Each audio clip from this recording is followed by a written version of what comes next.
All right, guys. Well, we've been waiting for it impatiently, myself included. Spending more for it than I should have. I did buy the pre-release edition through their website. I did not buy it through Steam because it wasn't available on Steam until a couple days later. Once they released it on Steam, they dropped the price $5. So I'm feeling a little bit skunked, or that I paid $5 for a little surprise I'm going to show you in a little bit.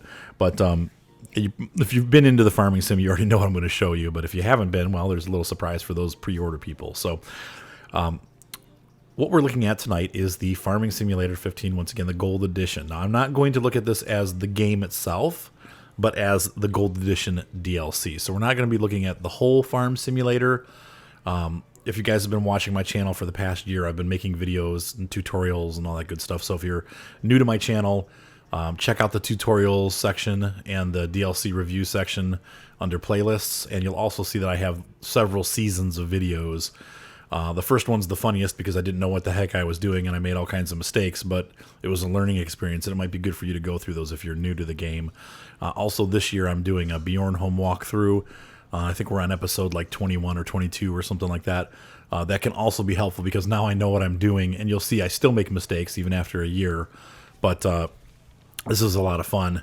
But tonight we're going to be taking a look at the new add-ons that the Gold Edition brought to the game. So first of all, you can see here the Gold Edition logo is now that I downloaded and installed it, my game now says Gold Edition. You'll notice as you go into Career to start a new map that you have, we'll say Start on an empty game, and you can pick your level.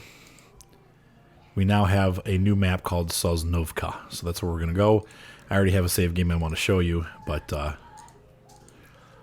here we go. You can see here from the intro that Sosnovka says agriculture is one of the most important industries in Eastern Europe.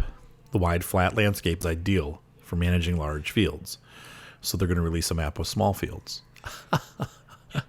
Here we go. Anyway, we are in the map. I apologize that I was late getting this up. It's been out for a couple days now. And I know some of you that are my loyal fans have been dying to see me go through this so that we can take a look at some of the changes and new stuff. And just like, why is he taking so long? My son graduated from basic training in Texas. So we drove down there to see him graduate. This came out in the middle of that trip. So on the 29th, I was in Texas. I'm back home now. It is the 1st or 2nd of November. It's Tuesday.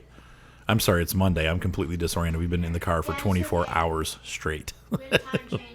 And time changes and all that good stuff. I am really out of sorts tonight. But I wanted to get this done because I really wanted to take a look at it. So first of all, we're going to take a look at the equipment. My goal tonight is to kind of go over the whole thing. We're going to look at equipment, what it does, what it has, compare it to equipment that's already in the game, and also taking a look at the map and seeing what the new map offers. I have heard there's a couple bugs. We'll go over that a little bit, but I haven't played much. Like I said, this is my first look at this too, so I'm real excited to see what we got.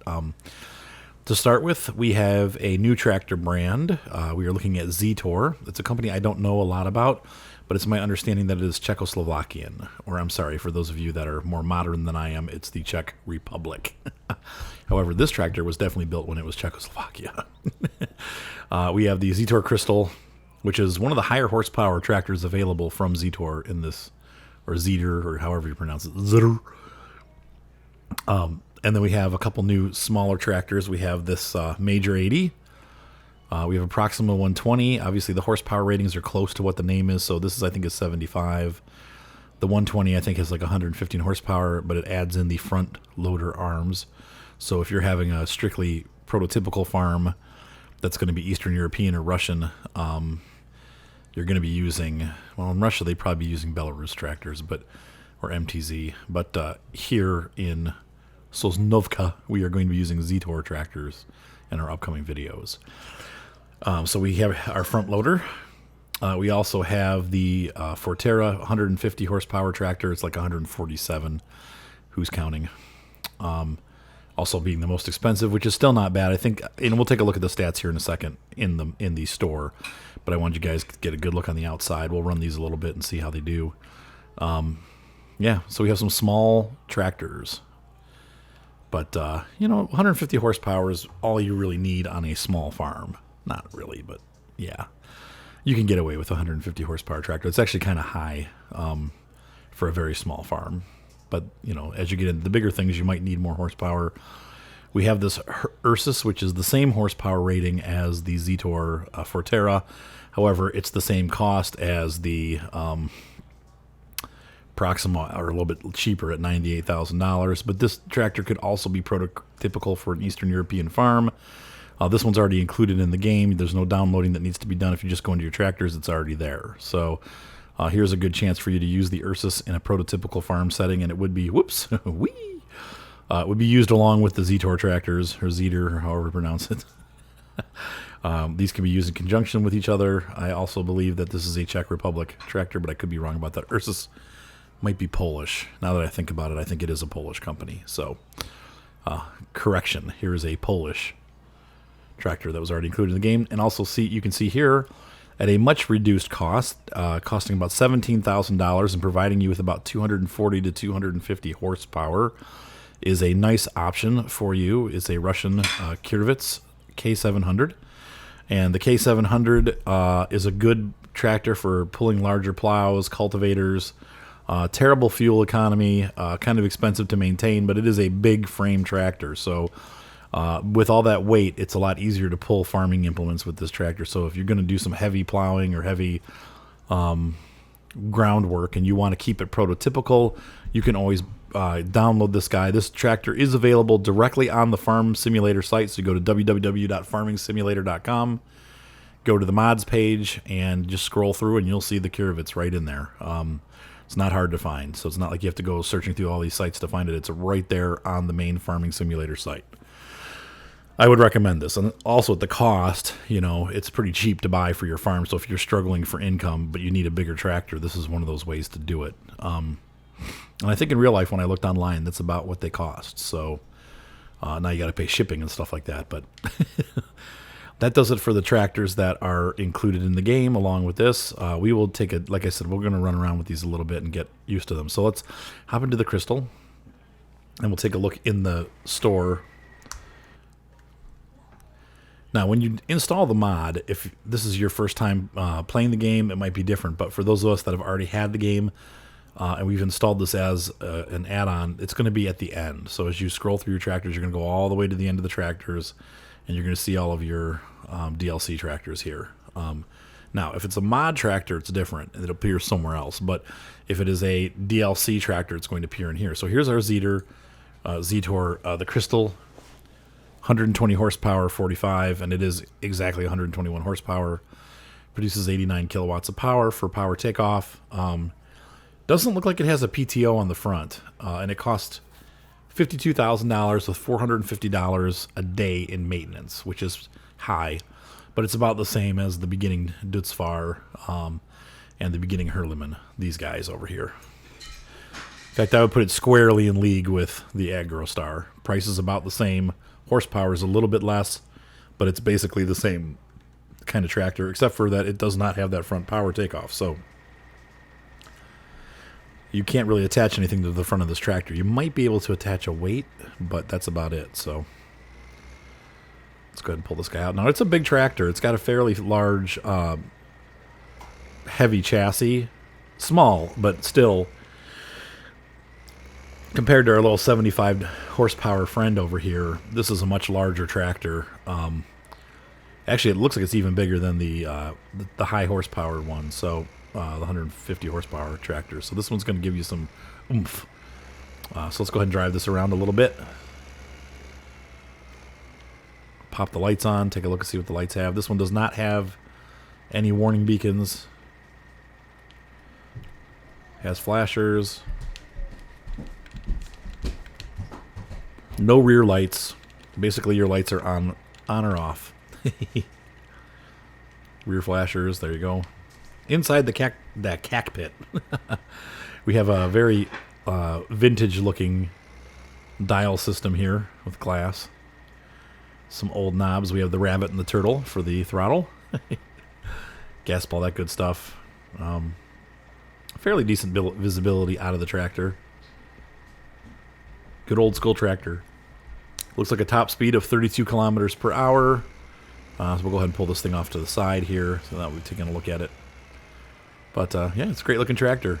Good beginner tractor for a Eastern European farm. So might grab a couple of these and get working. All right, so the next tractor we're going to take a look at is the Major, 75 horsepower. Now, this guy, oops, I hopped in the wrong one. It's going to be the equivalent probably of our little New Holland Power Star. However, unlike the Power Star, this guy does have a front weight mount. That's going to make him more useful than the Power Star, because the Power Star, in-game, unless you get the mods for it, you can't, like a modified version of it.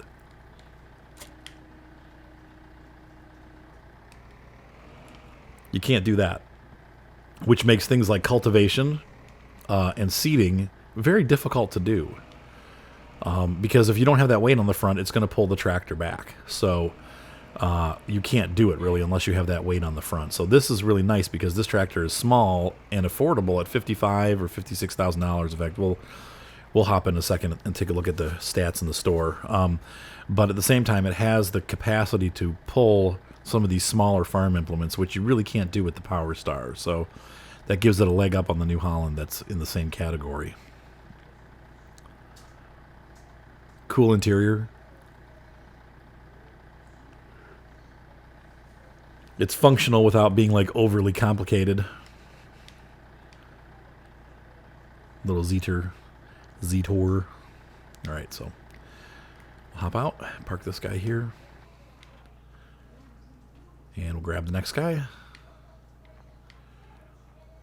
So here we have our front loader. We'll notice the beacons. Oh, we didn't check the lights. We'll check the lights on both of these. So hang on, let me hop back into this guy. Once again, we're looking in depth. So I know if you guys are like, oh my gosh, just get to it faster. We are going to take a look at everything tonight because I feel like a lot of guys just kind of gloss over. We're going to take these guys out. We're going to do some work with them. You'll get to see them put through some of their paces. So here we have the lights on. There are two light settings, front and then all, front and back. Hazard lights look good. Like any of these DLC tractors, this stuff is always pretty much full spit and polish. They do a real nice job making these look nice. Same thing here. We got our flashers. This tractor, obviously the motor sounds different. That's cool. Bigger motor. Hazards. Normal lights, full lights. Nice one, Seth. Hey guys, I'll be joining my dad soon. Yeah, we have Farming Sim set up on his computer now, so he'll be rejoining me soon. And when the winter comes, once I'm done with all my work, we'll be doing multiplayer stuff again. And so let's go ahead and grab our the FL arms.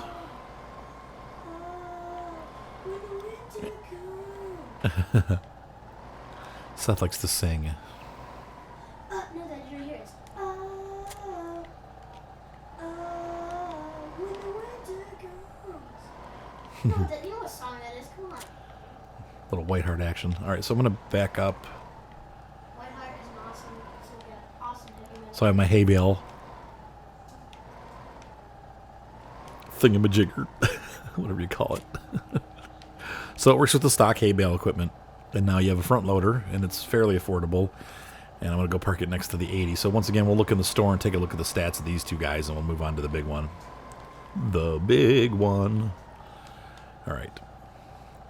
Into the store with us.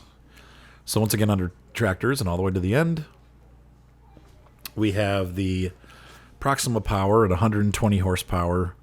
Unfortunately, it's almost $100,000. So really, I mean, that's not bad. But the fact is that you can get, a steer, either of these steers for a little bit more money, but they come with the front loader attachments too. And less horsepower. So now that I think about it, it actually is a pretty decent deal. Unless you get into DLC, or I'm sorry, mod tractors, it's not bad for a brand new tractor. That's not too bad. It's got 117 horsepower. Now if we look at the Major 80 here, much smaller. Once again, we got that 75 horsepower, 55 kilowatts. And if we look over here at the Power Star, same rating. Pretty much exactly the same tractor, but $10,000 less money. Now, let's look at the daily maintenance on the Major 80. $95 a day versus New Holland at $70 a day. So New Holland's a little better built, I guess. Requires less oil. whatever you're maintaining at $70 a day, the New Holland doesn't need it. But once again, oh, and that's the other thing too, though. The nice thing about the New Holland over the Zetor is that the Power Star has front loader arms. So I don't know. I mean, it's pretty close. All right, so let's take a look at the last guy here. So we have our Forterra. Ooh, big motor.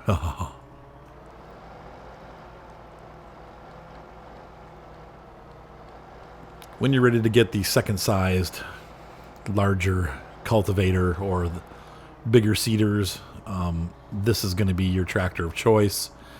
With 140 some odd horsepower, you're not going to have much trouble pulling any of the implements that are coming with this new gold DLC, or a lot of them in the game. 150 is a pretty decent horsepower rating for small farming.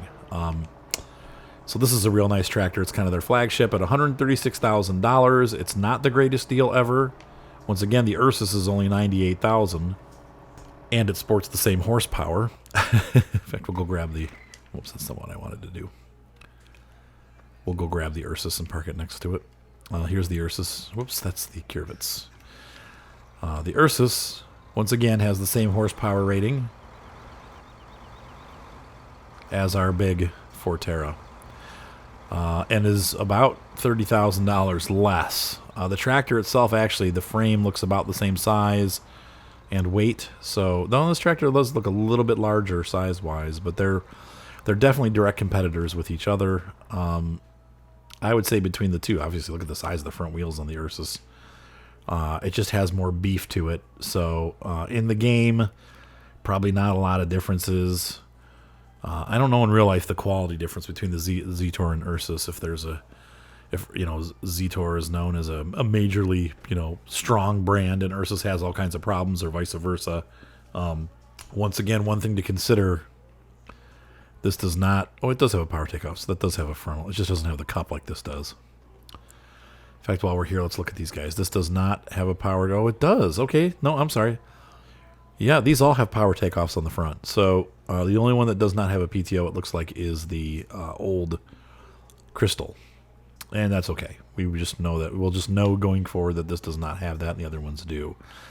But, yeah, at $136,000, you might be better off going with the Ursus if you're looking for that horsepower in a modern tractor. Let's take a look in the store. But if you're going to be like brand conscious and you want to just have one brand of tractor, well, if you're going for all Zetor, the HD might be the way to go. Yeah, 147, 108 kilowatts, $120 a day maintenance. And if we look at the Ursus, $260 a day maintenance, 148 horsepower, 1 more kilowatt of power. So the Ursus costs double the amount daily to maintain. That might be something to consider if you want to have cheaper, and still, honestly, with the amount of money you make on these farms over time, that's not going to be much money anyway. But still, it's something to consider, if you're just starting the farm out. This is going to be a lot more expensive to maintain than this. Okay, one of the things that I forgot to mention, oh, geez, my microphone just attacked me, is that when you purchase tractors new, they show up inside of the dealership, which is really cool. Plus, the new dealership facility is really cool. But you purchase your tractors, and here they are. And that's really anything, even up to the harvesters. If you don't have this full, they will appear in here. Once it fills up, then they start appearing outside. But this first row fills up, and you can get all your tractors in here. I think that's kind of neat. I did forget to look at the cockpits of both this guy and the Forterra. So here's the Proxima once again. Inside, the cockpit is different, as you can see, than our little, I forget what the smaller one's called. Oh my gosh, my brain. But this does have, look, it's got the controls for the different functions of your front loader. Yeah, it's definitely different than the smallest one. The small one, what's it called? The Major. So we have this guy, and he's pretty cool looking. You also have the additional fold-up seat there. The gauges are different, just a different look inside. Nice little window. They all have that. But definitely a larger tractor. And then last but not least, let's pop inside the Proxima. I'm sorry, not the Proxima, the Tatra. And take a look inside here. It's got a Zetor economical engine.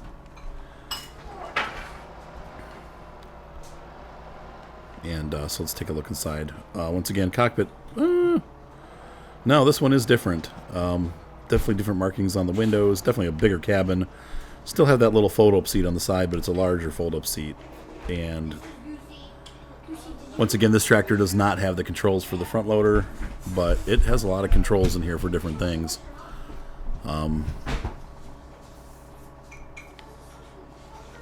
Obviously, none of them work, but I just wanted you to see these two tractors too, because I forgot to show the interiors of these. So, yeah, you can see here. Yeah, once again, the layout's different. And then this guy again. No, stop it. I'm behind the other tractor. How on earth does it think that? Yeah, I mean, just it's totally different. So each of these tractors are different inside, and I like that. I think that's cool that they spent the time to make each one instead of using kind of a generic cockpit, one size fits all, which they did do with the harvesters. These tractors are different sizes, so they each have different cockpits, and I think that's pretty neat. So anyway, let's move on. So let's go ahead and turn the lights on and do our little test. Ooh, look at that. So this one has all lights on, even on the low stage. And that just makes the backlights come on. Got our hazards. Very nice. Great looking models. They did a really nice job with these. As always, the DLCs tend to be very high quality. So I'm very happy with these tractors. Looking forward to making a Snoka map and really kind of starting out again using the old stuff and the little tractors. One of the nice things that they've added now that we're going to move on to the next portion of the review, these are really cool implements, okay? They're very small. And what that means is not only can your 80 horsepower, 75 horsepower major by Zetor pull these, but your little New Holland Power Star can also now pull these implements. These guys probably do not require a front weight, though it might still be a good idea to carry one. We have a fertilizer. This guy is going to seed corn and I believe potatoes. Let me take a real quick look at that again. We'll go in the store and take a look at our sowing. Hi, Goosey. This is the Optima by Cultivating. Requires a 70 horsepower tractor to operate. It does corn and sweet beets. That's right, sweet beets was the other type. And then we have our other Cultivating. This is the other seeder. This is a 75 horsepower, which most of our tractors in game have that rating. This does the other stuff. So it does the wheat, the canola, the barley, and planting grass.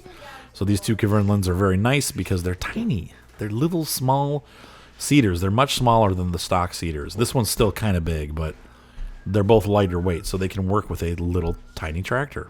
And that's what we have in the major. That's also what we have in the New Holland Power Star. So this is a nice option to be able to have these very small seeders available. Also, we have a very small fertilizer. This is a solid fertilizer, but it's tiny. Little tiny fertilizer. Yeah. Cultivator. This is a very modern-looking cultivator. This is brought to you by, I think, Verlin also. I don't think we have one like this in the game, do we? Let's take a look. So if we go into our cultivator, well, I guess, yeah, the Crockerling is probably the same thing, really. Though, yeah, this is a disc one. Okay, so the Crockerling uses those forks. I forget what you call it. Is it tines? It uses those. They plow down into the ground and pull it up, whereas the Cultivating is a disc cultivator, so it's all discs. If you look closely at it, it has like all these roller wheels that go in opposite directions that kind of tear up the ground. This might be considered a harrowing cultivator. So in real life, if you're a farmer, correct me, but I could be totally wrong. But I know that there's a post-crop cultivator that you use, and then there's a pre-crop, like a pre-planting cultivator. There's two different, and they call the one that's post-crop harrowing cultivator. That might be what this disc cultivator is, but I don't know for sure. Anyway, so that is the cultivator that they offer. At first, I didn't think they gave you a new plow, but they do. And actually, I like this plow because, once again, It's a very little plow. This is a small plow compared to, it's the smallest one in the game right now. And if we look once again in the shop, if we go to plows, this is a $12,000 plow. This guy requires 100 horsepower. This little plow requires 92 horsepower. Now, you should still be able to pull it with the major, but you probably are better off pulling it with a larger tractor. Plows require, obviously, a lot of, oomph to pull. Now, the downside, one of the things that I've never liked about this game is that you really are not ever required to plow unless you want to make new fields. In real life, they don't always plow between crops, for sure. But every couple of years, at least, they do a heavy plow on a field because they want to, get those nutrients that have sunk down into the ground and pull them back up to the surface. I've been playing Farm Expert, and that's one area where Farm Expert has the farming sim beat, and this is that you actually have to plow. It keeps track of your plowing. And if you don't, your crops won't do as well. Also, this last tine, as you can see, it has that wheel there. In real life, when you plow, that wheel will leave a deeper indentation, and it actually marks for you where you should put your wheel when you come back. And Farming Expert does that. I'll show you that at some point, guys. I'm going to do a Farming Expert review that you'll see me doing that, and you'll be able to see that it leaves a line, and then I just line my wheel up with that line that the wheel leaves and go back the other way, and it plows the field for me. So... but this is still really cool that they had added this, and if you want to get into realism, you probably should plow your fields at least every second or third crop, if you want to be realistic about it, even though most crops don't grow overnight like they do in this game either. So if we're talking about realism, well, you might want to look at Farming Expert. The game's definitely not as good as the Farm Simulator, but it has some really cool things in it that I wish they would have done in this game. All right, moving right along, we also have this FarmTech tipper. Let's go ahead and grab one of the tractors. And like I said, we're going to hopefully have time tonight to kind of go over this and use the tipper a little bit. It's a pretty large tipper. One of the things I like about it is it's the first tipper I've seen them release, aside from mod tippers, that this tipper actually has smaller wheel. Like, oh, nice driving. Where am I going? Has smaller wheels than the most of the tippers. Most of them have those big puffy wheels. This guy has a little bit more... I don't want to say prototypical, but don't they look a little more prototypical, those little wheels? Most tippers I see have those little tiny wheels. So, but one of the things I liked about this, just like some of the other carts, is that you can do this. You can cover the cart like that. That's kind of cool. It's not like a huge deal, but this is kind of like halfway between your AgroLiner or less and the in-game what's the name of that thing? The Brantner. It does have a hiccup. It has a pickup hitch for a second trailer, so you can trailer train these, which is really cool. I'm imagining it dumps all three ways. I do see hinges on the sides and on the back, so I'm thinking that it can either dump back or to the left or right. And then you can also, this will be a lot easier to attach than the AgroLiners if you want to put them together. But that's that for that. That's that. Okay, so let's go ahead and put this Zetor. Well, I'm going to put this guy to work while we continue our review. So he's going to go grab the little seeder, and we're going to go buy a field, and we're going to plant it, and then we'll go ahead and let this guy run while we talk about harvesters. And when he's done, we can take our harvesters out and go for a run. In fact, I might just do 2 fields because we want to do our corn. Come on, Arthur. It's hard to do with these things. I like the tiny wheels on this tractor too. That's another cool thing I'm noticing about the major that I like. It's small. All right, so you can see with that weight on the front, it's not having any problem driving around. I'm not flipping up or anything, and that's something that the New Holland might have an issue with. So let's go ahead and buy this field. I've got millions of dollars. And we should take a tour of the field here in a little bit too, so.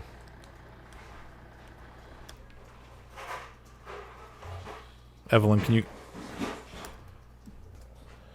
Alright, so we're going to hop in here. We've purchased the field. And I'm going to set this guy to work. We'll take a look real quick and see how he's doing. So he's right at the bottom limit of this seeder. So let's go ahead and get him started here. Hey, we'll get to see what he looks like when it's all dirty too. It's kind of cool. Well, those are neat how those the little crop marker, side markers came down. That was neat. So he's going to go to town. And we'll catch up to him in like 2 hours when he's done. I might not even do the whole field. We'll see. Though it's not a huge field, but that gives you an idea what it looks like when he's going to. And he's not really having any issues on the... It's going uphill a little bit. He is losing 1 kilometer per hour, but he's doing pretty fine. So when you start out, you only have this tractor and the crystal, and that is going to be a bit of a challenge. So, okay, off we go. We're going to hop into a different tractor here. You can see even with the 150 horsepower tractor, this is a much larger seeder. So you're probably going to want to have at least the 120 horsepower tractor to pull this large corn seeder around. That's going to be definitely a must with this big honkin' seeder. I don't think it's larger than the other ones that we have in game, but this is a pretty big seeder. So just keep that in mind. If you're going to try to run it on the 80, you're going to definitely have to have a big weight on the front because this is going to tip the tractor over. What we have going on right here is probably the correct matchup to have this tractor pulling this. But looks like it has some light functions. Let's see. Oh, that's cool. It has taillights on it. That's neat. Let's go ahead and buy this field. It also looks like, and we'll take a look at this in a second, you can see like a fill line. See that right there?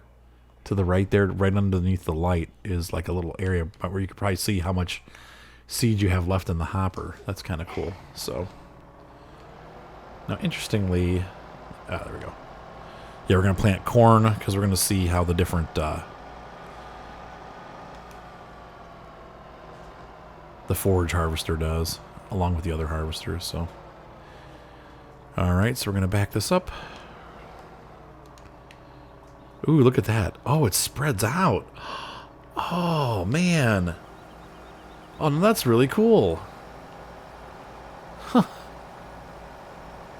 Wow, that was really cool, guys. Once again, this is the first time I'm seeing this stuff, too, so this is all new for me. In fact, let's hop in the store. I want to take a look real quick at the pricing. So, that's a wider seeder than it initially looked. If we look at our sewing machines, I would say it's probably closer to the Vaderstat Tempo, which price-wise, it's cheap. 12,000 euros. Wow. So you're getting, I mean, a much faster seeder than the Pottinger to seed corn. Wow, that's impressive. It might not be as fast as our Vaderstat, the Tempo, but that's not bad. So let's take a look and see what speed he's going. Yeah, see, he's going almost 20 kilometers an hour, and that's the same speed that the Vaderstat Tempo seeds at. So really, this is a great, at 12,000 euros instead of 61,000 euros. This is a much better deal than the Tempo. It might not be quite as wide, but it's close. I mean, that really is almost the width of the Tempo. So there you go. That's a really neat addition to our collection of equipment. This is something that's going to be definitely used on my farm instead of the Tempo, especially when you first get started and you want to get into corn and you just can't afford to do it because the Tempo is so expensive. Hey, here's a way to do it, and it's just as fast. That's really cool. I'm all jazzed now. Let's dump this weight off. We're going to pop the fertilizer on. See what this guy looks like when he's running. I'm not going to get too crazy with the fertilizer, but it's empty, so we're going to have to hire a worker to do it. We'll see what the spread range is. Woo! I'll start over on this end. I would imagine, I don't think it, yeah. So there you go. That's what that looks like. Just like the normal ones. The capacity, I'm sure, is very small on this. In fact, we'll take a look. While we're in here, let's look at the fertilizers and compare them. So this guy has a 26 meter spread. It has a 3,000 capacity, $10 a day. The Kverneland only has a 700 capacity, and it's half the width. This one is 26. The Kverneland is 12, so it's less than half, actually. So you're going to be filling this thing up all the time. That's the downside with the Kverneland. It's very inexpensive, though. It's the cheapest fertilizer in the game right now. So, wow, that's... Oops, I stopped recording. That's really cool is what I was saying. So, but it's not a very wide spread. And like I said, with 700, you're going to have to fill that. You're going to get the field like a quarter of the way done, and you're going to have to go back and fill it up on a larger field. So that's not great. So we're going to pull this guy over. I'm not going to fertilize the whole thing, but I want you to see that running. So that's what that looks like. So really, I don't know if I would buy that for your farm or not, unless you're really poor and don't mind doing the extra labor of the back and forth, which is fine, because some of us like to play the game that way. There's nothing wrong with that. So, all right, next up, we're going to take a look at the harvesters. You have a one-size-fits-all header for corn. This will work with both our harvesters. This will work with both the harvesters. This is by a company called Rostselmish. I will never be able to say that properly. Rostselmish. It's Russian, of course. And we have the Across 595 Plus, and we have the Torum 760. And both of these harvesters are actually pretty close in everything as far as specs go. The header for the 7600 obviously is a little bit larger, though you probably could run this header. I don't know. We'll take a look and see. You know, you don't want to burn your engine out. Different headers are definitely designed for different harvesters, so you want to be careful. You could put the 700 on the 760, no problem. You might not be able to put the 900 on the 595. That might be a little bit too much width, and it would damage your harvester. You wouldn't want to do that. So let's take a look at the pricing. First of all, on the harvesters, we have the Plus, the 595 Across, is $189,000 compared to our Case Axial Flow, which is probably about the same size, $235,000. This guy's a 410 horsepower. The 595 is less at 325, 9,000 capacity, 10,500. So, yeah, I mean, and then this guy's larger. This is a 12,000 capacity, but his price reflects more closely to the Axial Flow 9230 at 1233, and his draper is still smaller. So the PS 900 is not, I don't think it's a 45-foot draper. Let's take a look. The 900 is 9 meters, and the New Holland, yeah, is 13.7, the 45 draper. So now the 41 foot's closer, 12, but we're still at 9. So that's funny. The 900 is 9, the 700 is 7. That makes sense. Okay. So back to the comparison. So really, but the price at 189 is going to put you it definitely that 585 or 595 falls right between our New Holland TC 590 and the Axial Flow 7130. So this guy is a good deal.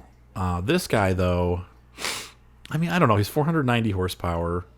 He's not going to get the job done any faster, but his price is 342. So he's priced between these two.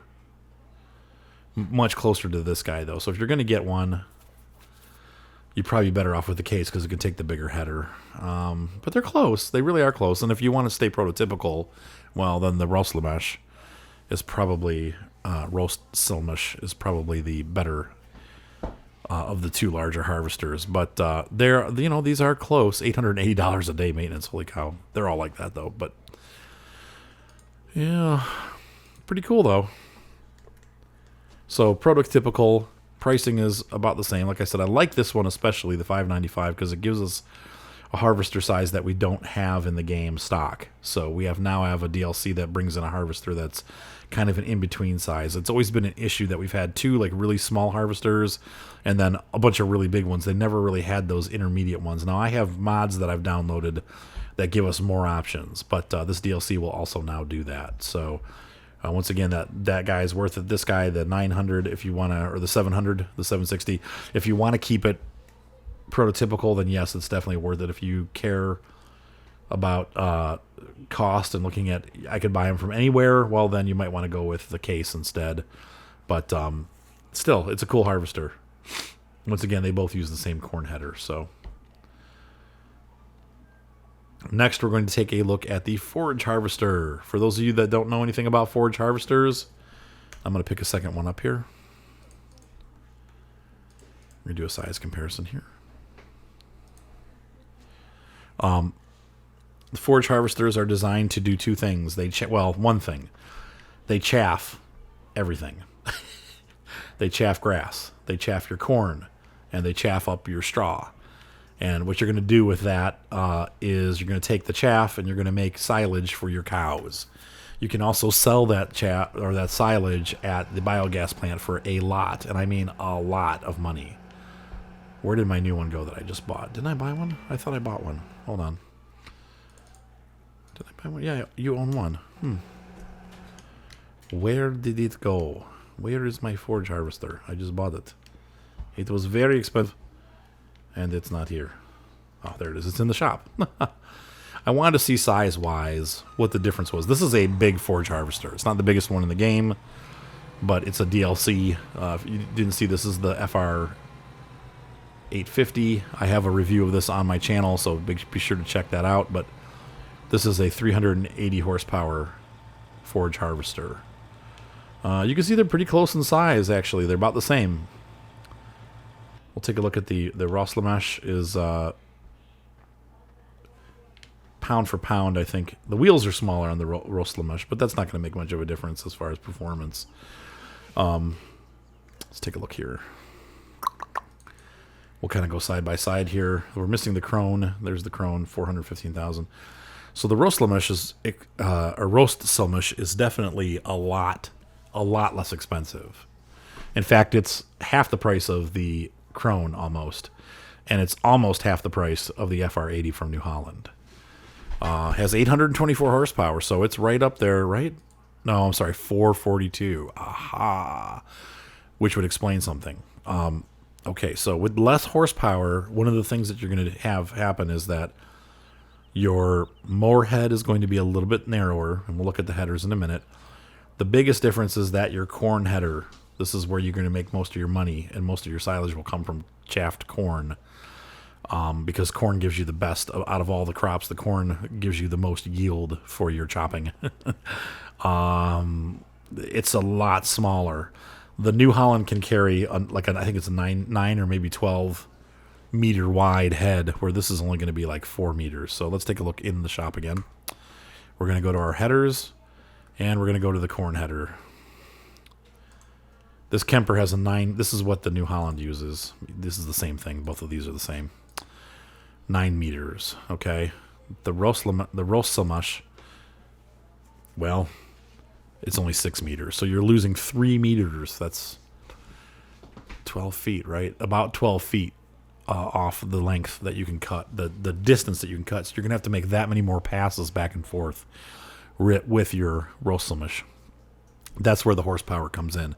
Oh yeah, we wanted to look at the grass cutting header too. So on our, like I say, for the Crone, it's a 6 meter width. The New Holland is 6 meters for the cutter. Rosslamesh, 5 meters. So you're losing a meter there too, so it doesn't cut as wide with your mowing header. Set this singing again. So let's go over the headers. This one picks up your straw. I'll do examples of all this. We'll see it working. This one is going to chop up your corn. And last but not least, this guy is going to mow grass. You can also use it to mow down wheat, barley, and I think canola, but that's a bad way to do it. You're better just to do exactly what this says, grass header. I've had people argue with me online about this. They're like, no, you use this for your wheat and your barley. Well, yes, you can, but that's stupid because the grass is free, but you have to plant the wheat and barley. Now, you could say the same thing about corn, but the corn gives you almost double yield. So you really do want to chop up the corn for silage. Plus, corn in this game is the lowest yield value crop. So it's the least valuable crop in the game is what I'm trying to get at. You're better off just chaffing corn, but you do need to grow and chaff it so that you can feed your cows and that you can make money at the biogas plant. So the nice thing is this set, even though the headers are about the same price, this harvester, like I said, is half the price of any of the other foragers in the game. that aren't mods or downloaded from mod sites. So this is pretty cool that we now have an in-game alternative to having a less expensive forage harvester. Like I said, it's not as wide, but it's going to do the same thing. In fact, we're going to make some forage right now. We'll go ahead and give this guy a little test run so you can see how the grass header works. We're just going to mow some grass right out front here. So we're going to pick our grass mowing header up. Whoop.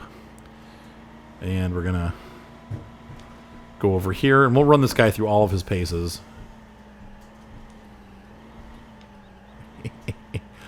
Oh, can you make it? Yeah, you made it. All right. All right. 1403 RSM. Robert Space Industries. All right, so yeah, let's get this thing mowing. So here's what you do. That's all you got to do.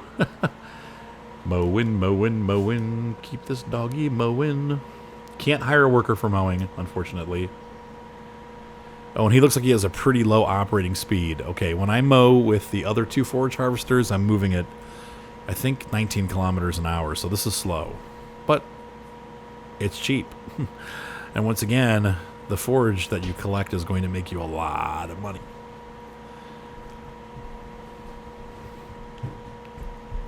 Whether it be feeding cows or really actually making money, this is a good way to do it. So, plus this mower doesn't leave any mess. But once again, it's chaff, so you can't feed this to your sheep. It's going to be silage for the cows, period. So, or for the biogas plant. And we will take this load down to the biogas plant so we can see where it's at, because I have no idea where it's located. Yeah, so that's that. So this is chaffing, and I'm going to turn this guy off for now and bring him back to the shop, because we're going to do some corn and we're also going to do some straw. I want to leave some room in the trailer so that you can see both of those processes.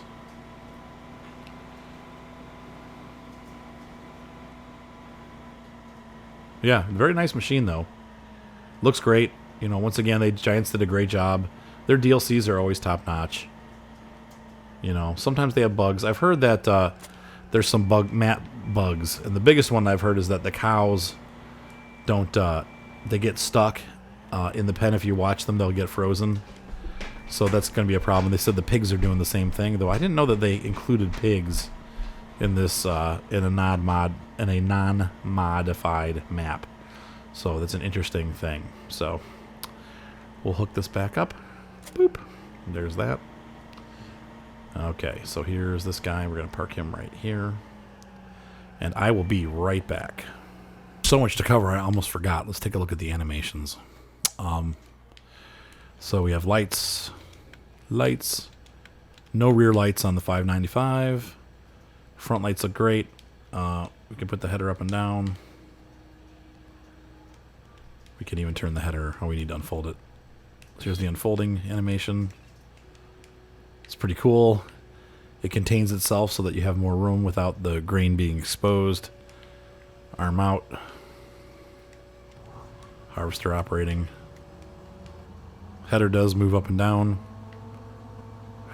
Once again, that doesn't have any effect in game, which is too bad. Hazards work fine.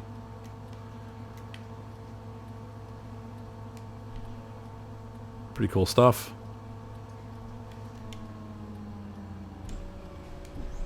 Ins from the inside.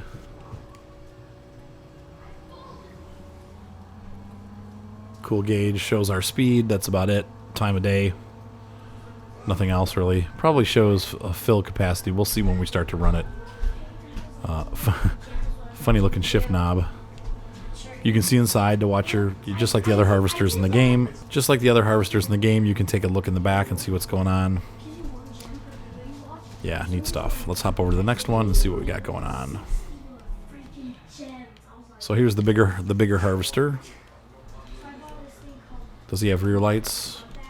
Yeah, this guy has a rear. Well, not necessarily. Oh no, they're rear. Okay, cool. Look at that. These both have trailer hitches. That's cool, so you can pull your headers.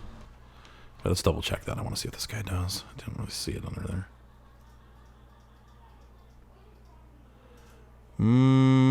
I don't think this guy does. So it looks like the smaller of the two does not have a trailer hitch. The larger one definitely has a trailer hitch, right? Yeah. It's hard to see. I can't crouch. I'm thinking maybe not. Yeah, I'm going to say that's a no. These do not have trailer hitches. So you're going to have to trailer it with a tractor or carry it around on the front of the harvester. But yeah, that's not a hitch. Let's take a look at one that does.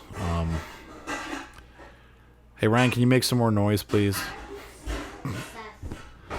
Seth, you got to quiet it down there, bud. He's... Okay.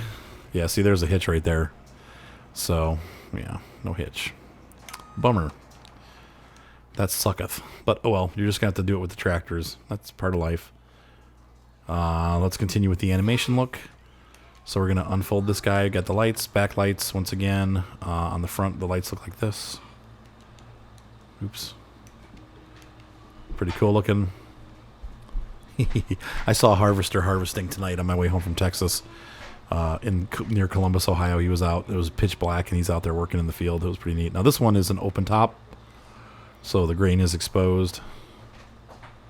But that means it can hold more because it can spill it out all over the place. But it's pretty cool stuff. Big, long pipe. Going to hit our neighbor here. Oh, it sits up high, too. I like that. I hear something moving when I'm doing this, but I don't... Oh, it's doing this. Yeah, that's right. Once again, we can move the header in and out. We can also move it up and down, just like the other one. So it looks like working.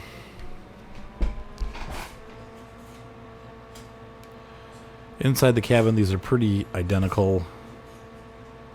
It's slightly different. Looks like you sit up a little closer to the front. I don't know. But they're pretty... It's familiar looking for sure. Let's hop back in the other one and see what it looks like. Yeah, I mean, they're I think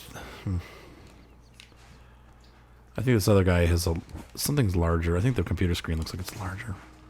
No, it's the same. It's the same. I'm just crazy. It's the same. So really, it's the exact same cockpit, and that's expected. Okay, so on this guy, let's take a look at the animations. Now we will be seeing him operate again. We saw the mower working already. Front lights, tail lights. Pretty cool. Look at the lights on these trailers too. Look on the FarmTech. That's got lights all over the place. Yes, Ryan. Okay. All right, so here's the... You guys saw this before, but oops, wrong one. You saw the arm go up and down. That's really it for this one. Inside we have really... It's pretty much the same cockpit as the other guys. Well, it's a harvester, you know. Same idea. Oh yeah, we need to...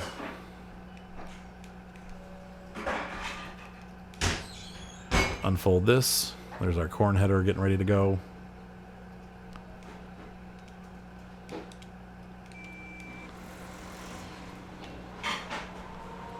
Pretty cool stuff. All the little turning gears and stuff that chop up the corn. Pretty neat. Sweet stuff.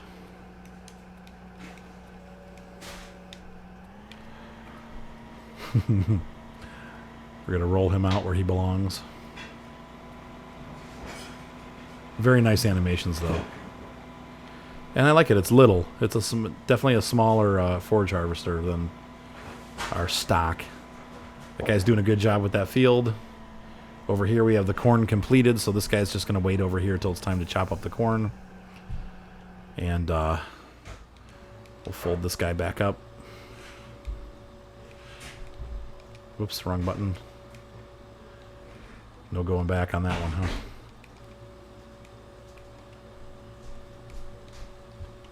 Oh, that's right. I can't close the bin. I'm trying to close the bin and it won't close. It's because the arm is moving.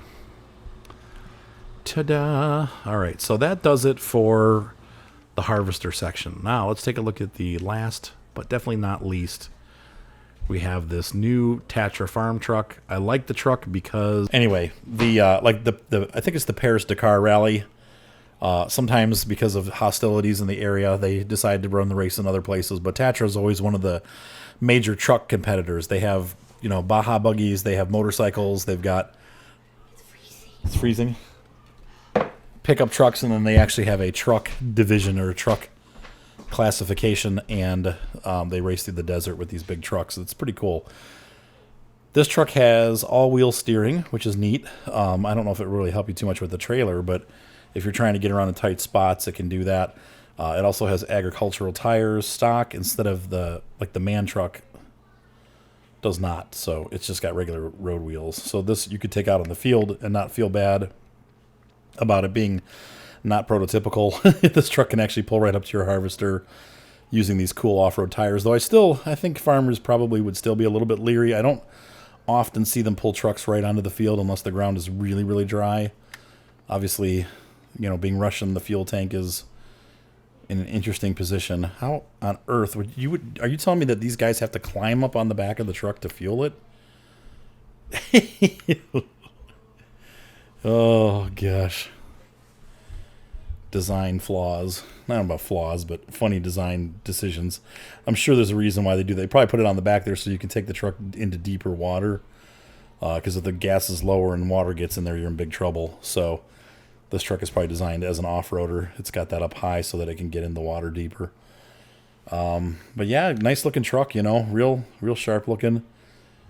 So I painted mine orange to match my orange hauling trailer. In real life, I probably would not even bother with the low boy. I just drive everything everywhere. But since we're playing the multi-million-dollar fake farm, good truck sound. Flashing lights. Once again, we'll go through the truck standard headlights. It's got brights. All the lights go on. That's cool. I don't think the man truck has a second stage like that. So you can see the all-wheel steering here. If you watch those back wheels, they turn also. This truck has a lot of horsepower, but it's definitely more of a utility truck. It's really cool. I like it. I love the Russian trucks. They're always so weird looking. But then this one's really nice too. Look at the inside. Very well done. Looks like a real Tatra inside. I mean, just it's really cool. Not that the man truck was bad. The man truck also looked cool. Looks like it has a top speed of about 66 kilometers per hour, which for an off-roading truck, that's not bad. In the store, we can kind of compare it with the man truck. Definitely a lot less expensive. The man provides us with 440 horsepower. The Tatra's actually got 462, and it's a 6x6. So, whereas the man is a two-wheel drive, rear drive truck, the Tatra is a six-wheel drive truck with six-wheel steering. So, well, four-wheel steering really, but it's a pretty cool concept. So, and it's considered an agro truck. So, at a lower price, it definitely makes it more affordable. Now, the price per day, it's a little more expensive to maintain. That's because we are in, Czechoslovakia, and I have to get parts from Russia. But, yeah, this is cool. It takes me right back to the Euro Truck Simulator, doesn't it? No gear shifting in this one, though. So, anyway, that's the Tatra. Last but not least, here's a surprise. So, I pre-ordered this bundle, and I was a little upset when I found out Steam released the bundle like a day later after I pre-ordered mine. This was $20 on the FarmSim website, and Steam released it for, not only did they release it for $5 less, which I don't really care about. I mean, I should, but I don't. I just wanted the DLC. I don't really care. But the Steam users that pre-ordered it, pre-ordered the bundle, also got this. Yes, it's an old Niva harvester. Now this one's been updated, obviously, to look, up to date, new. But it's an old school harvester. This thing is like, ancient history. They've been using these since probably the 50s, I would imagine. But this was gifted to those people that pre-ordered it. And I was like, wait a minute. I paid for it like a week ago. I paid more money. Am I not going to get this? And I kind of went on a little tirade on the forum. And then I kept doing research. And I found in German, somebody mentioned, and I don't know, somebody else had said, well, hey, read this post. And then it was all in German. I'm like, great. So I translated it. And sure enough, people were saying that, you get the Niva for any pre-orders, including the ones from the FarmSim website. So I am happy with that. And why do I want this? Why would anybody want this silly little harvester with like a 3,000 grain capacity? Well, first of all, it's perfect for the small farm. I mean, this is really what small farming is about, right? And to be honest with you, a lot of the farms that I see in Ohio, they're running like old 50s Alice Chalmers and, Massey Ferguson, like all these really old, tiny little harvesters. Like they're almost like toy harvesters like this, rather than running these big, gigantic harvesters. So you see a lot of little harvesters like this in Ohio. So that really, I don't want to say it turned me on, but I was like, oh my gosh, I got to have that. Right away I was like, I really want that little thing. Because that's what it looks like here. And I really like the design of this. You've seen me use it on my Eastern European maps. The rusty one, like the older version of this. And I just thought it was neat to be able to get something this old. Kind of vintage farm treat for those of you that pre-ordered. So there's our bay window. It doesn't look like I even have anything to open. This harvester looks like it'll just go right into work. Yeah, so you don't have to open the bay. But once again, it's just tiny. This is such a small little harvester. It's not worth writing home about, but still, it's a really cool piece of equipment to have on your farm. Let's take a look at the lights.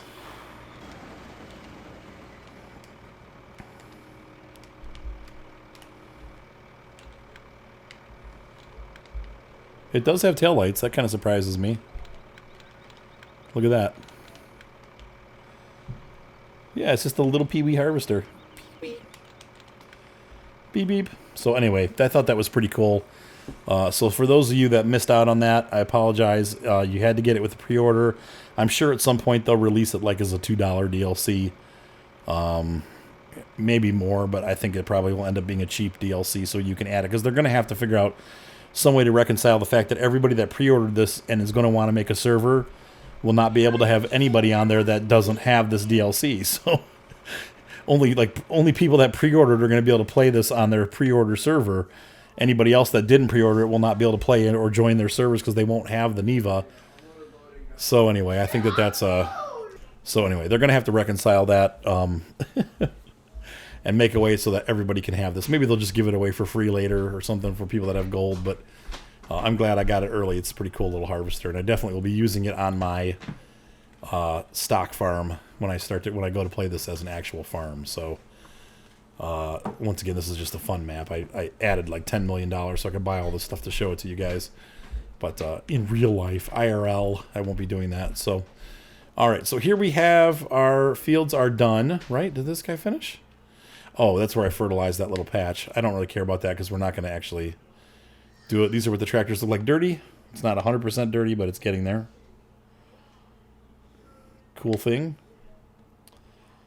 And over here we have the Zetor. The Zetor. He's all finished also. And he's got his little dirty... They didn't bother to pack him up. Once again, look at that animation. That's really neat.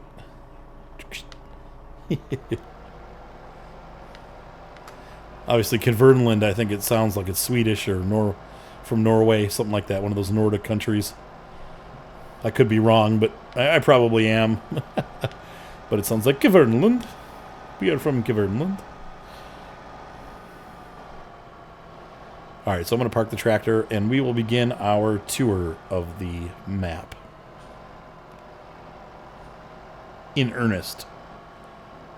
Well, actually, let's do our field growth first. So we'll do our little harvester thing here, and then we'll jump out and do a tour of the map. I'll show you what the equipment you get from the equipment that you get at the start is probably different than what I have here. So I'll be right back. So I've done a little harvest there for the intro. You'll see that clip. You will have already seen that clip at the beginning. We're going to run the Niva here just for fun so you guys can see what it looks like operating. Obviously, if you didn't get it, I apologize, but I just wanted to show you this anyway. Look how small it is.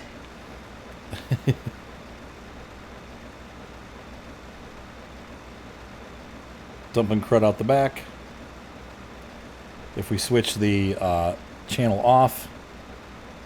Oh, I can't do it midstream. That's right. I gotta...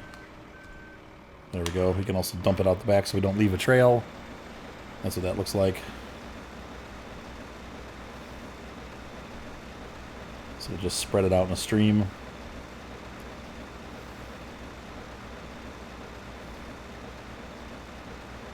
Such an archaic little harvester, you know.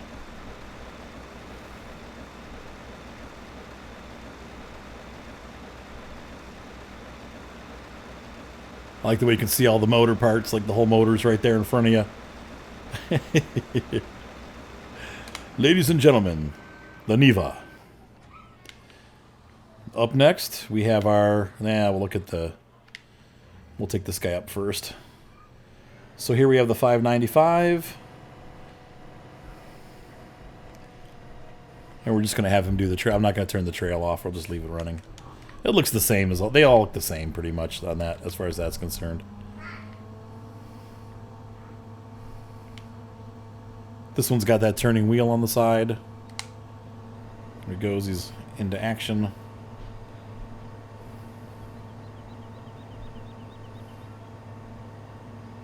Nice tight animations. Not a whole lot of moving parts on the outside of this one, except for that wheel. That's true of most of the harvesters, though. They don't really have a lot moving. Some of those old Russian ones, if you download the mods, they do. It's kind of cool. But that's what this guy looks like in operation. Pretty cool. I love the dome that the cargo bin makes. And if you look inside here, you can see we're filling up with grain. Right there. Wrong way. Same with the Niva. In fact, the Niva, you can see in there it's filled up with grain. So let's grab the big Torum here and take him up for a spin. Now this guy has that huge wheel. Once again, I'm not looking to get into like actual harvesting. We're just taking a look at the animation. So I know my harvest is not perfect. I've left some lines in real life that would drive me crazy, but we're just here to look at the equipment. So got that big rotating wheel on the outside along with a belt. And a smaller wheel, and that's about it. Everything else looks like it's pretty static. Working pipe, see that? The exhaust pipe is working. That's pretty cool. And then we have this same, kind of the same as the case on the larger New Hollands. You have that dumper that dumps the grain, that dumps the grain into the bin. You can see the bin filling up there. Good enough. All right, so last but not least, let's take a look at our forage harvester. We'll do a little bit of corn with the forage harvester. Yeah. And we'll also do the chaff pickup so you can see, or the straw pickup so you can see that getting chaffed, because it's pretty cool. Nice driving, Arthur. So corn, you'll see here, gives you a nice yield. Can't do anything with grass. You have to have the grass header. Yeah, this guy's definitely slower. Though I think 9 or 10 might be what the other ones run at for corn. Seems like it's a little slower, though.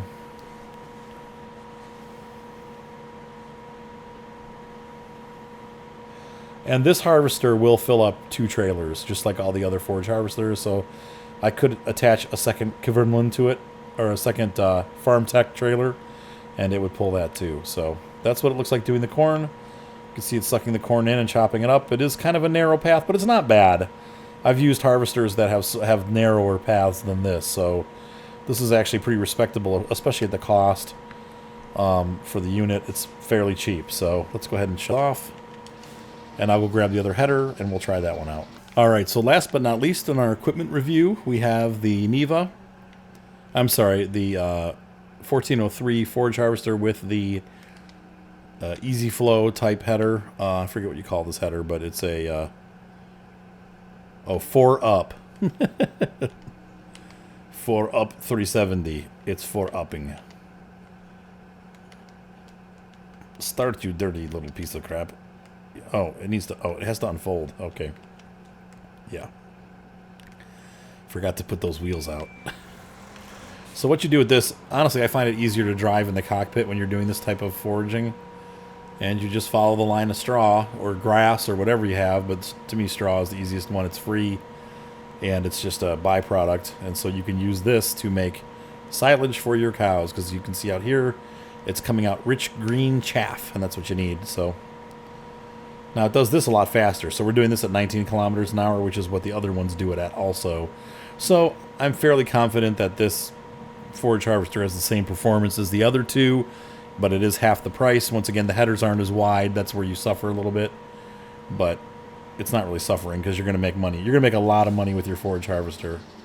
If you don't know what I'm talking about, you need to watch my tutorial about the complete silage tutorial.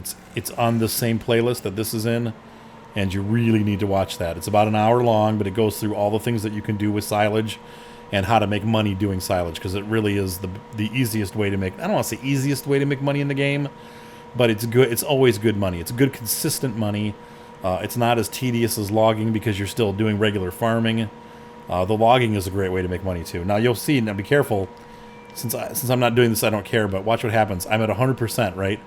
But I can keep collecting, and I'm collecting nothing. I'm getting 100%, 100%, 100%. I'm losing all of this yield. So you have to watch with this forage harvester, and that's true of any of the forage harvesters. They just keep going. Even when you're full, they will keep chopping up product. So you have to be very careful not to overfill. It's funny because they didn't do that with the harvester, but they did that with the forage harvester. I don't know why they... It's a consistency issue. They should have done it either with both or neither, but whatever. That's just me. So we have a full load of chaff that can be dropped off either into the silo at the cow pen or the silos down at the biogas plant. And we'll talk about that in a minute when we do our little farm tour. But that is it for the equipment coverage. So those are all the equipments that came with, all the pieces of equipment that came with Snoka and with the gold DLC. And personally, I think that alone is worth the price of admission. You're looking at, you know, right now this thing is selling for $15.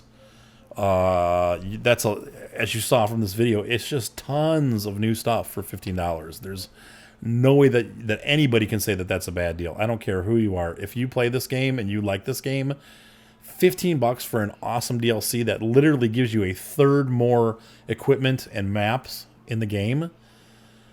I said that really funky, but I'm tired. I've been up for 24 hours now. Very little sleep. For $15 to get a third more of the game, basically, you're adding another map. You only had 2 to begin with. Now you got 3. And you're adding 20 more pieces of equipment. That's, you know, about maybe, 20 or... Well, see, we had 140 pieces to begin with. So now that we're up to about 160 pieces of equipment. So maybe 20 more percent. Does that sound right? Something like that. You're getting a lot more equipment. You're getting a lot more flexibility. I really like some of those things, like the fact that you can get a forage harvester for under $300,000 now. The fact that I can get a very small fertilizer that'll work on the back of the New Holland. My favorite tractor is the 475, but it's so small you can almost do nothing with it. But now I have equipment like this. And where did that seeder go? Not this seeder. This is the bigger one, but that small seeder that will work with the New Holland. It's small enough equipment that it'll actually work on my favorite little tractor. Plus, it'll work with all these new tractors. So, plus you're getting a new truck that's cheaper, and it's an actual 6x6, so you don't have to feel bad driving. I mean, this gives you so much stuff, and we haven't even talked about the map.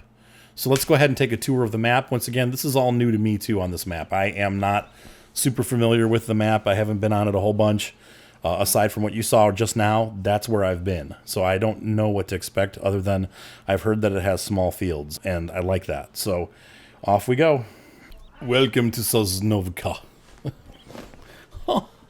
Okay, we're playing it on default. So we've got, this is what you have when you start the game.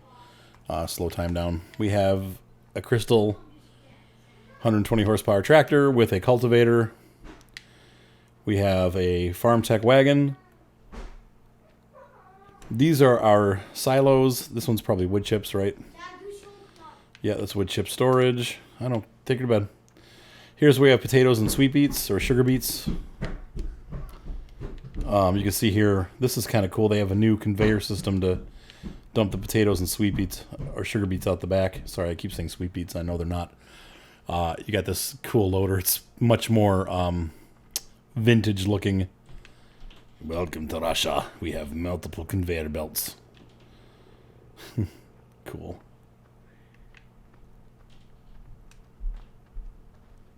Over here's our storage silos.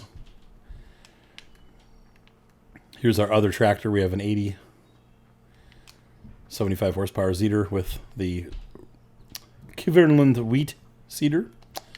Or I guess you could say grain seeder, as opposed to corn. Yes, we can go up the stairs. This is our storage silo or facility. I got stuck.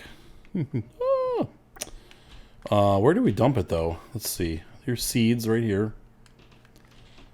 What does this say? Fertilizer. Oh, this is the fertilizer tank. That looks really scary. It's pretty beat down. This is what stuff looks like in the United States. Don't kid yourself. I know we have cleaner facilities than this too, but a lot of farms look like this in the United States too. So don't, you know, if you're Russian and I'm making fun of it, well, the honest truth is most of our farms look like this too. Pretty beat down, rusty, junky pickup trucks. Yeah, here's the silos for storing. Looks like we got gas on the farm too. That's nice. So Snoka gas. And across the street here, was that a Russian car? Yep, they got different cars here too. That was a Yugo. Yield signs, rusty yield signs. I like this. They've given it more grit. It doesn't look so happy and clean. Let's see what's down here. We have an information sign. Oh, it's our job board. Okay. Along with that interesting structure. This guy's driving a 50s car. That's pretty cool. It is a Lada car. Some kind of electric junction box. Don't touch. We got our phone booth. Looks like some kind of storage or dump. I gotta back off and see what that is. What do I do? What is that? Oh, it's just the phone. Okay. So nothing. You can just park in here, I guess, and it looks pretty. It's another pretty storage area right here. Storage your harvester. You can storage all kinds of things.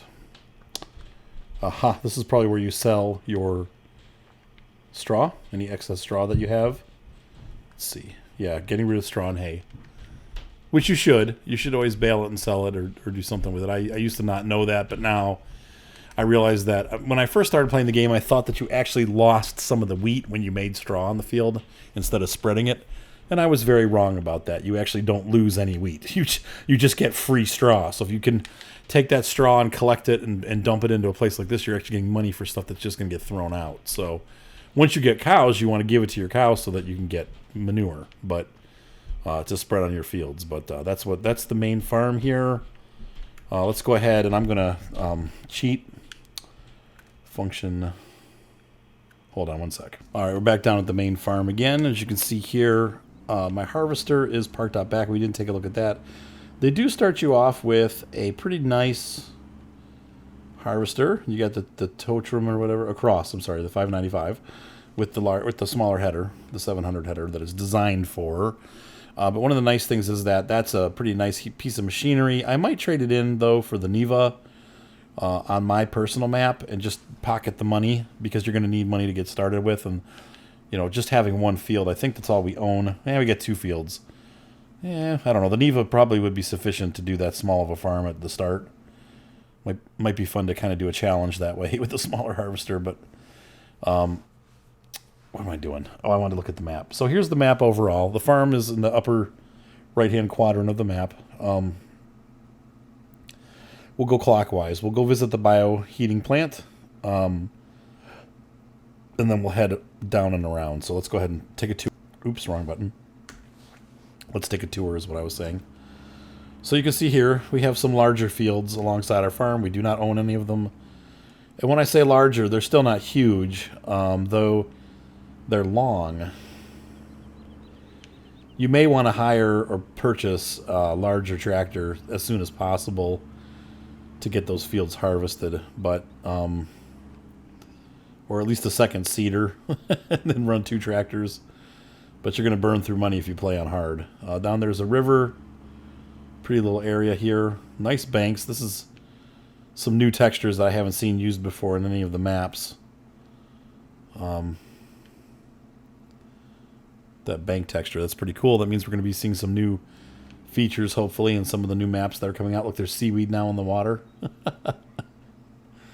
So new things are coming to the farm sim through this patch. I think that's pretty neat. This does require patch 1.41 to operate properly. So I'm assuming that, here I am not going clockwise. I just want to see if there's a bridge across. because like a bridge over troubled water. Okay, so I'm stopping. Cool. I knew I saw one of these in the pictures. So here's this old cruddy bridge that you can cross. I don't know in real life if I would take my pickup across it, but okay, we'll come back. U-turn. Woo! Would definitely not be doing that in real life. So once again, here's our sale point at the main farm. Great looking farm. Just really, you know, classic rundown American / Eastern European. Krakow. We're leaving the farm. So over here on the left we have all these fields that are available. There aren't a ton of fields available in this map. There is some forestry. I can see buildings in the back there. I wonder what that is. We'll go. So I think we're headed that direction anyway, but here's more fields. Here's a Russian truck. It's a gas. That's pretty cool. It's really a small truck compared to my pickup. I don't think that's quite scale. Do you? Let's take a look. Well, that's a really little truck. I don't know. I have my strange feeling about that being scale. I don't think that that's quite scale, but I could be wrong totally. So here we have, I can't even read that because it's in Russian or something. Oh, what is this? Okay, so we have the grass sale point. You can take grass here that you've mowed and sell it directly. It's not worth much, but it's worth something. If you're really broken, you can't afford equipment, but you have a mower, you can always sell the grass to make a little bit of money. Where are we on the map now? Let's take a look here. All right, so we're getting close to the plant. Across that field. Looks like there's some scenery back there. We wouldn't be able to get to that, but that's neat because it's... Look at that factory up there and stuff. There's stuff up there that we might be able to get to if we, you know, crawl our way up there, but we're not really supposed to go up there. Here's a gas station. So we're getting down to the southern end of the map here on the eastern corner. Here's some kind of big facility. So on the right here we have... Is this biogas? Let's look again. Mill and freight yard to the left. This is the biomass heating. So biomass heating is going to be your wood chips. This is where you're going to sell if you're making wood chips. I really have never done that in any of my games, but this is where you sell them. Yeah, wood chips. I would only do it on a great demand, but here's some wood. It looks like you just dropped the wood right here. So you might be able to just bring lumbered wood down here and just drop it off. And that looks like that's it for the facility, but you probably just dump the wood chips there, I would imagine. I don't see any other drop-off points here, so... Oh, well, there is another one, though. Hang on. What is this? No. Nope, it's just the one that we saw to begin with, so... Yeah, that's it. So you just drop your wood chips right off in that square there. In fact, you probably are supposed to drop them here. It looks like you could put lumber here, though. You can just put raw lumber there. That's pretty cool. If they have a lumber train, though, you're always better off doing the lumber train. Always. Always, always, always. Because you get paid twice with the lumber train. And in fact, I learned in my last map, if you've been watching my Bjorn Home series, you actually make more money putting the logs directly on the train cars. So there's a... you want to do that. Here is the mill. This is probably just a dump spot. So you can see here the mill. There it is down there. I missed it totally. It's not up here. So this is just a big ugly building that serves no purpose, but yet it's big and ugly, and it's cool. It's like a bastion of the neighborhood. At the mill, that big scary building. So you can dump them back here. Look at that. This is so cool. Yeah, there it is. That's the grain. Dump it in there. Or, ooh, there's two trains. Look at that. Okay. Or you can dump it here. Okay, so you dump it there, and then you pull the lever, and the train will take off. Which way does it go?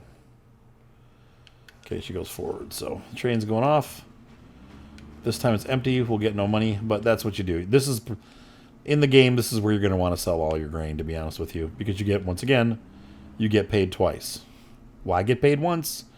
when you can get paid twice. Even if you make less money per load, you're still going to double your amount. So if the bakery, whoops, let's say your Village Grain elevator is offering you $300 a ton, and the freight yard's only offering you $150 a ton. I'm sorry, or like $250 a ton, because usually it's not half, but it's a little bit less. You could actually make $500 at the freight yard because you're going to sell it twice. So once again, just keep that in mind.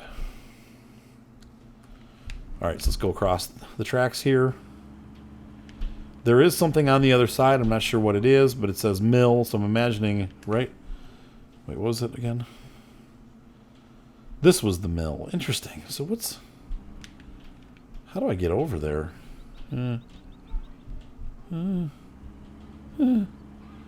This is not the proper way to do this. Okay. This is where we take potatoes, and sugar beets. Or maybe only sugar beets. This might not take potatoes. So they actually have a sugar beet train. Because in the past, there's been issues where you can't sell potatoes or sugar beets. But this one looks like it lets you do sugar beets. Not potatoes, though. There's no potato spot here. But that's cool. So then you drop them off here and sell the sweet taters, the sugar beets. Neat. Impressive. Okay, so let's look at our map and see where we need to head next.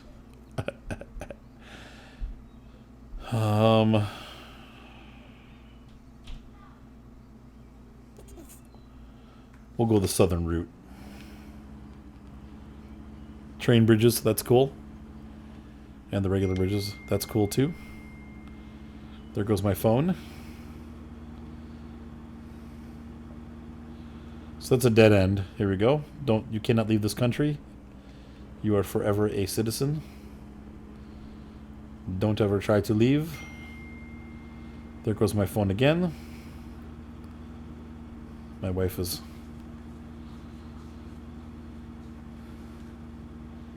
probably texting me. Arthur, it's time for bed. Why are you not up here?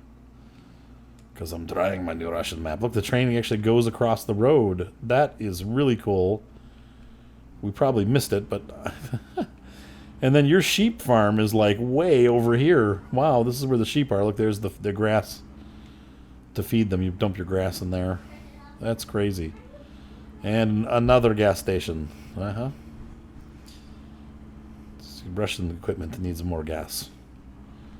It is not efficient. I'm just kidding, guys. I don't know. It probably is about the same, honestly. Maybe not. Ho, ho, ho. We Americans are superior. Another grain silo. Though this one's yellow, I think, so this is probably a sale point. So let's take a look on the map what they call this. This is the grain elevator. Okay. And so let's run over to the lumber yard. I wonder. I want to... Okay, I want to take a look at the garden center too. The garden center is over there somewhere. So we'll come back. But we'll do this first. We shall go visit the lumber mill. Oh, I like that. Look at the road textures on the side there. They're all like worn out. That's pretty cool. That looks real. Except for it's repeating itself over and over. The same pothole is every 10 feet. I cannot understand why there's all these potholes. Somebody really wants me to talk. Let's see here. Pulling into the lumber yard here. We have a lumber train. Once again, you can dump your lumber here. Ooh, they make it really hard to get the lumber directly onto the train cars, though. Over here, my gosh. Yeah, like I said, if you can, your best bet's to come over here and dump these right onto it. You're going to back your lumber right up into the train, like, and you get way more money for doing that. I don't know why, but you do. But that's funny. They don't really give you an easy access to it. They really want you to dump it here. And you pull the lever, and what is that? Does this work, maybe? Well, we're going to have to try this when we do it. We'll put a log on there and see if that actually functions. I doubt it. But it could, maybe. Who knows? It's pretty cool. It's like a little sawmill. I know that the Two Rivers map now has an operational sawmill, but it's because of all these mods you have to add. So, all right, so let's run over to the garden center.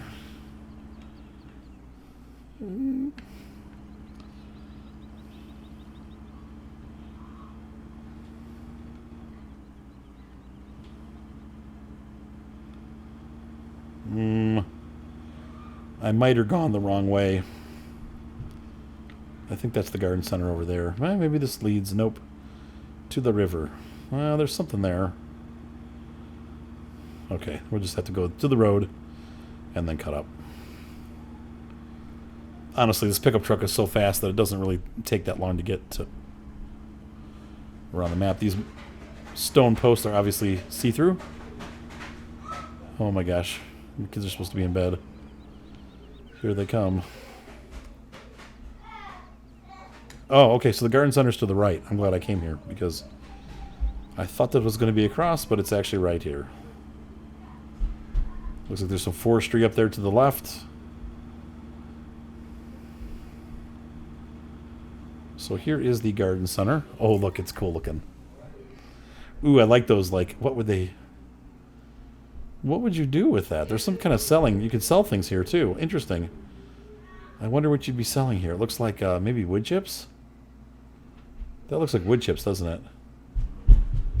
Well, there's a sell point for something. Let's see. We can look on our...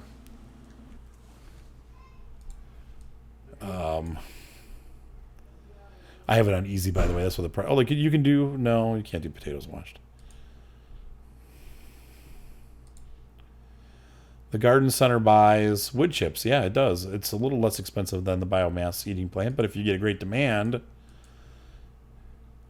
Transport company also takes wood chips.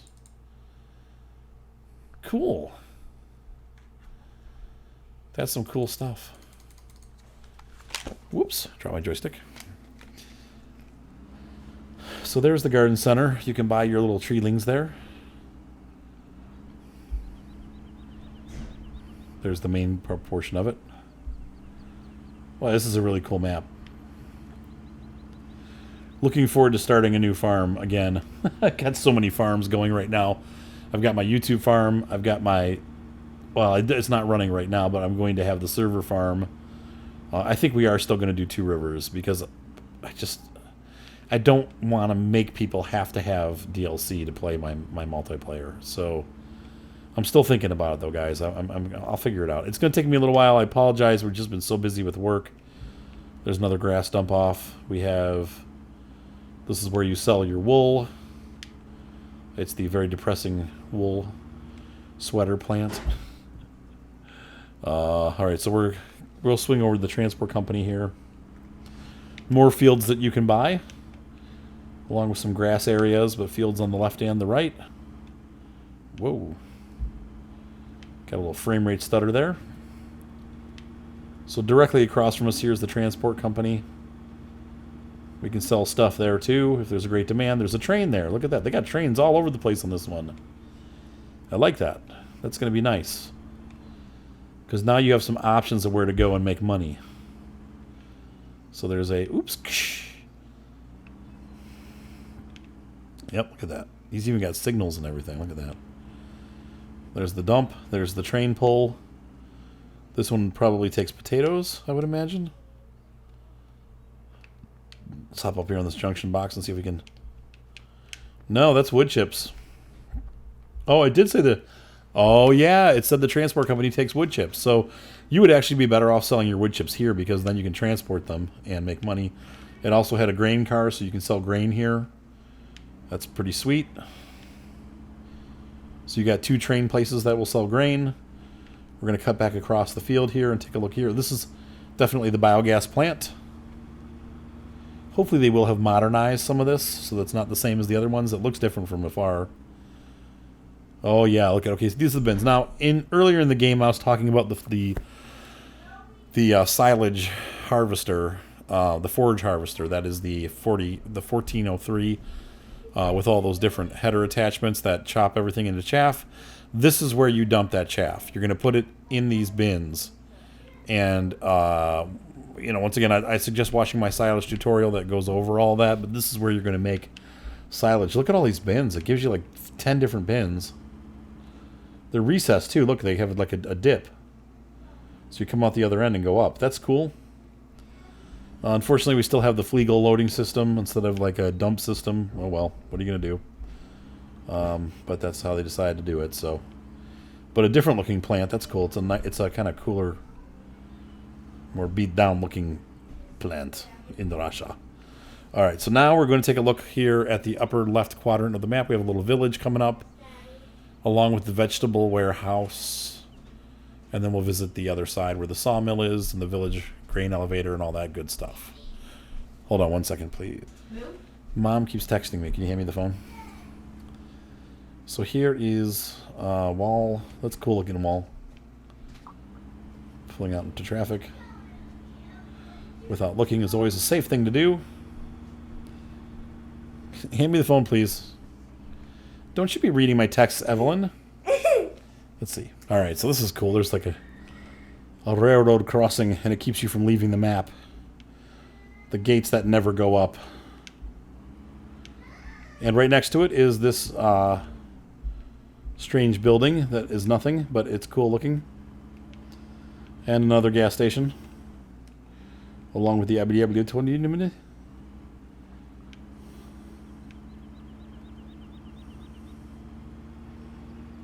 Next, no more fuel for 20 miles.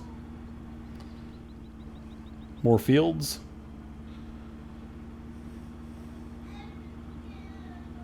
It's cool.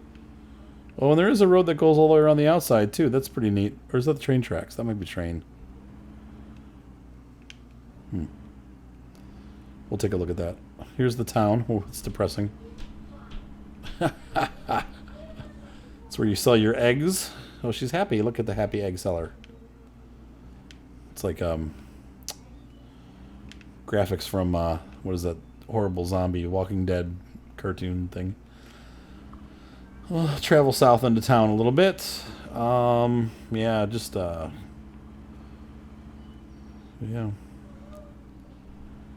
Looks like Pennsylvania. All right, so here we have our grain dump. Something here gets sold. Looks like potatoes, I bet. I bet you this is the potato dump. Though that's pretty small to be potatoes, but what is this place? Vegetable warehouse. Did I tell you? That's the potatoes. Because of all these pipes and stuff that made me think of the potatoes rolling around in there. So that's the potato vegetable warehouse.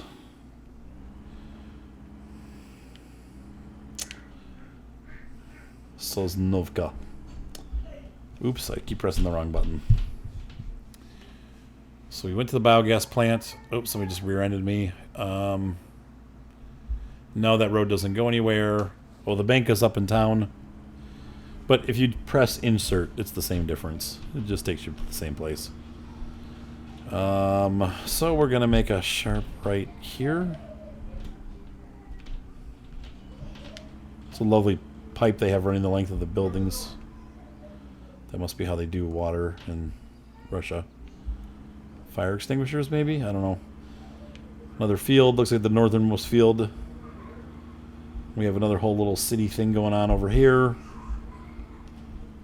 Grass sales, gas. Another gas station. Well, we won't be running out of gas very often. Here we have another grass dump. Looks just like a storage facility. Oh, chickens. There's our chickens. Okay, that's where the chickens are. I probably should go down there. Oh, that's the dealership. Okay. That's where we were earlier in the video with all of our stuff. So that's where the equipment dealer is.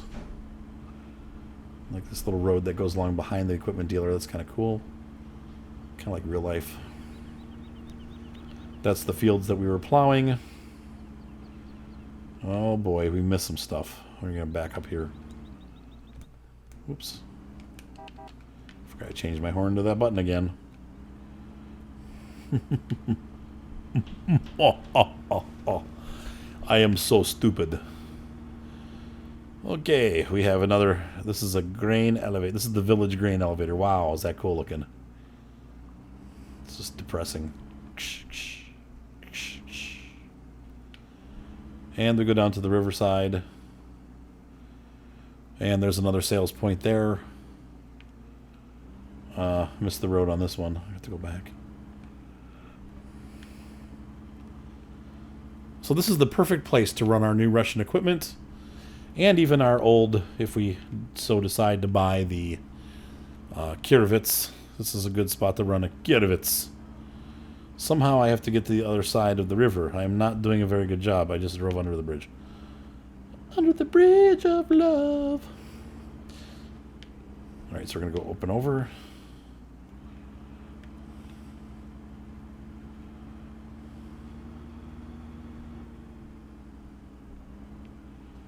Welcome to Chechnya. And we are back at the main farm, but we missed something, so we're going to swing around. No handbrake turn, huh? As my friend Matthew used to say, rubbin's racing.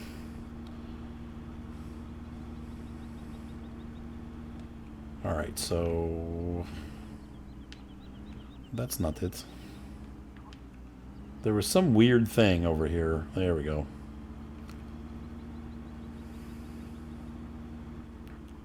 Ah, more lumber. Oh. Sawmill. What does this say? You can just dump things in the mill pond. Oh, here is the famous building that we always see. And we have another egg cell point. So we missed this whole village up here in the corner, right? What is this? Yeah, oh, by the bakery. Happy bakery people for Mother Russia. Baking bread for Mother Russia. She looks so happy with all of her bread that she is baking. She's making... look, there's tractors on the field. They all have 3 wheels. And they are raking the fields with their wheels. Look, isn't that weird? That's funny. Yeah, so that's the iconic picture that we have from the introduction to this map when they first released it, like showing the different features of the map. And right here's the dump for this place, along with an egg dump over here somewhere. Let's see. Okay, you can sell your eggs right there.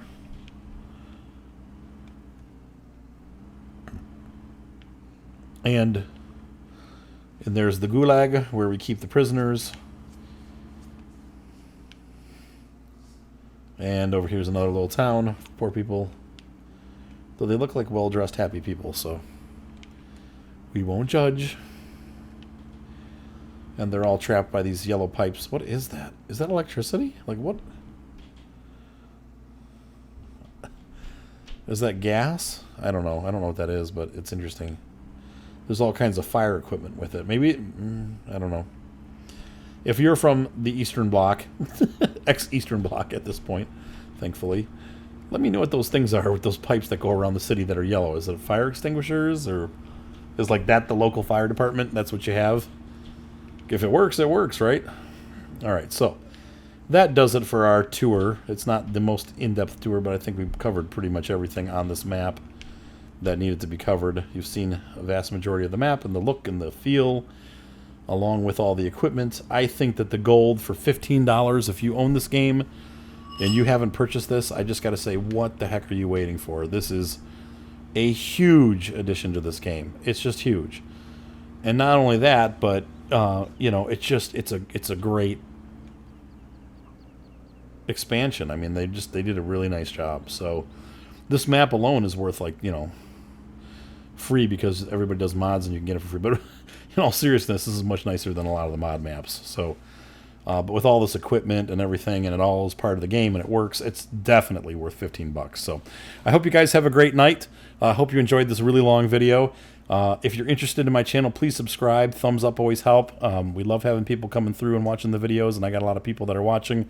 I apologize tonight. I'm definitely way behind on my comments. I will be sitting down with a cup of coffee tomorrow morning and going through all of your comments over the last couple days. I've been in Texas for almost 5 or 6 days now, and so I really missed out on a lot of comments because I just didn't have time to answer them while we were visiting Mark. I was shooting a wedding and then driving all that other time. I spent 4 days on the road, basically literally 2 straight 24-hour trips there and back. So I just have not had time to answer comments, but I will be getting to those. So welcome to my channel again if you're new, and thanks guys for watching. Hope you enjoyed this review of Snoka and the gold DLC. It's definitely worth the money. This is just a really huge addition to the farm sim. So have a great night and be sure to subscribe.